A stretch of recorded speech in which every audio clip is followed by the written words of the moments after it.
is the skills gap, the fact that we're not creating jobs, but we're also not producing the young people with the right skills.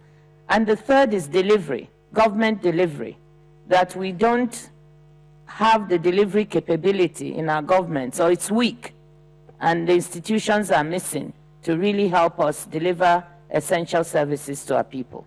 Thank you. Thank you very much. I hope that's critical enough. Very balanced. Prime Minister, I know that Côte d'Ivoire's come out of its own political turmoils, and you're now hopefully in a sustained period of security and development. But security becomes a very critical issue in enhancing growth, progress, and development. Is that an important issue for you? I'm wondering if I will speak in French or in English. French. This is a democracy. You can do both. Well, I'll try to speak in English, but at your own risk. Okay. Okay, let's say that security is important, of course, in our sub-region, as everyone knows, in Africa in general. You know, the question of South Sudan, the question of Congo, and so on. And we have not to speak about fight within countries, but also against terrorists. So security is important. But as far as Côte d'Ivoire is concerned, I think we went out of this since 2011. We have put in place a National Security Council chaired by the President of the Republic, President Alassane Ouattara, and we have very good results on that. The index of insecurity, the national index, came from 4 to 1.2. If you take the UN index, it was 4 to 2, and 2 is the level of New York, of Geneva. So that's normal now in Côte d'Ivoire. Okay, but trying to respond to answer your question, what is really important? Education, of course, is important. I think we have to take example elsewhere. Take the case of Asian country and take the case of South America. What helped them to be at the level now? Because if you compare, for instance, some of our countries, Côte d'Ivoire, Senegal, to some of those countries, even Korea and Malaysia, we are in the mid, let's say in the 70s, we are quite at the same level. But they have made very important and rapid progress. Why? What is the reason they have it? Because they have invested heavily in education. Not only for, of course, men, but also in women. The gender question is really important, as mentioned by our two predecessors in their intervention. So education combined with health is really important to do that. But I will say that in the sector in which we are less competitive, we have some problem, is the question of unemployment and poverty. We have to work harder on it. Yeah. If you want to fight against poverty, is not to distribute subsidies to the people, is to give them work. Yeah. That's really important. So employment is really important. As the Minister of Economy, Finance of Nigeria mentioned, I think the question of giving jobs is also important. And the agriculture sector is important. We have, as far as Côte d'Ivoire is concerned, we have a 5-year program from 2012 to 2016. And in this program, financed 60% by the private sector and 40% by the government. We are on the way to create 2.4 million jobs.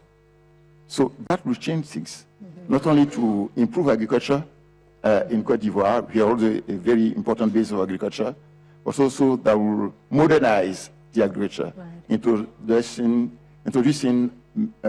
irrigation and mechanization. So the people who go back to agriculture, they are already on the way because they earn more. We have made a reform in the cocoa sector, for instance, because you know that Côte d'Ivoire is the larger producer of cocoa in the world with 40% of the production. We give back to the farmer 60% of the international price. That's changing the world in the agriculture sector. We are trying to do the same thing as far as rice is concerned. But I think that must not be done only by the government, but also with the private sector. Mr. Coleman is here. Mr. Coleman is here. We are working with them. We have 7 international companies with the local companies working in the agriculture sector. We want to change not only the environment, but also the result in the agriculture sector. Okay, so that's really important. So the fight against poverty, and also we have to do more on that. Right. And I will end by saying that we have to work harder as far as integration is concerned, because we need to have big market. Of course, Nigeria, I've been told that you have about 170 million people. That's really a market. Côte d'Ivoire is only 24 million. That's not a market. So if you have a big community, you should have the future for us. Thank you. Well, that's a very nice way to introduce you, Paul Polman. You need markets, you need to create jobs, participation of the private sector. For you, where are the real challenges when you're doing business in Africa? Because the Prime Minister's raised an important Millennium Goal, which is the halving of poverty, but it's not happening. Well, so I want to first start with a little bit of a positive mindset, because we're always talking all these issues or challenges, but just let's take a step back for a second and get to your 2063, because that worries me a little bit, actually. Let me first establish that the original Millennium Development Goals that were developed in the year 2000 were for 15 years, and the overall goal was to halve poverty. The world has achieved that. What we're talking about is some sub-goals, like Ngozi is saying, as maternal health or quality of education, that need to be better. But we have achieved the goal of halving poverty. Lots of people will say it's China, it's this and it's that. Ultimately, we have achieved it. Let me also say that 15 out of 20 of the countries that have made the biggest progress towards the Millennium Development Goals, you'll find in Africa. In fact, you'll find also most of the fast-growing countries in the world right now in Africa. Despite all these challenges you read in the papers and see in CNN, 1,100 people show up here and think it's one of the best World Economic Forums. So we have to start with a little bit more of a positive mindset here. So could I ask you just to repeat where they'll see these things? Where these what? Negative images, they'll see them where? Well, it's in CNN and BBC a little bit. And BBC a little bit. But we should stop running the world by sound bites, because it doesn't help anybody.